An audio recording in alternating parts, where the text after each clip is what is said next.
There comes a point in life when effort stops being the problem. You're trying, you're functioning, you're showing up, and yet something feels tight, as if you're holding on to something that no longer fits, not out of choice, but out of habit. This is often where undoing begins. We spend much of our lives learning how to build careers, identities, plans, versions of ourselves that once made sense. But very few of us are taught how to undo, how to loosen the grip of expectations that were formed in a different season of life, by younger versions of ourselves with different needs, fears, and hopes. Expectations don't usually arrive loudly. They settle quietly. A belief about what your life should look like by now. An image of who you were supposed to become. A path you committed to before you fully knew yourself. Over time, these expectations harden. Not because they're true, but because they've been repeated. And eventually we mistake familiarity for obligation.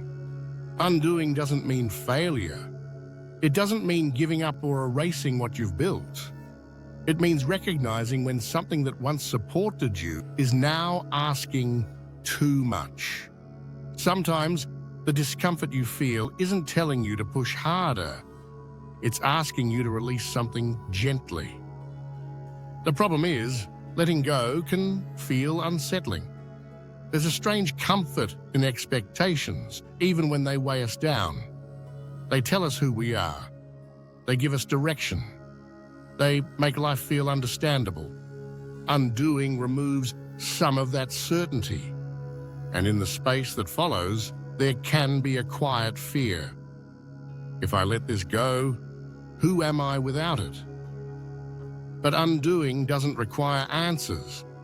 It doesn't demand a new plan or a replacement identity. It begins with permission.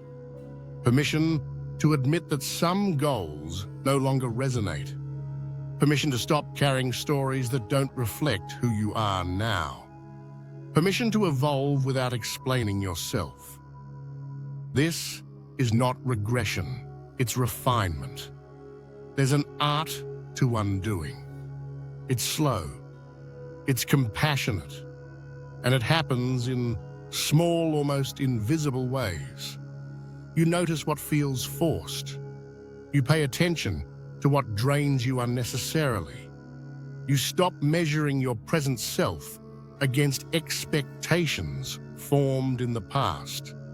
Not dramatically, just quietly. Undoing isn't about dismantling your life. It's about releasing pressure. Pressure to keep proving. Pressure to keep justifying. Pressure to keep becoming a version of yourself that no longer feels true. When that pressure eases, something else appears. Not clarity, not certainty, but space. And space changes things. In space, you can listen more honestly. You can choose more gently. You can allow your life to unfold without constantly correcting it. This is where alignment often begins, not through effort, but through subtraction. If you're in a season of undoing, nothing has gone wrong. You haven't wasted your time. You haven't lost your way. You're simply learning that growth isn't always about adding more. Sometimes it's about loosening your grip and letting the past rest where it belongs.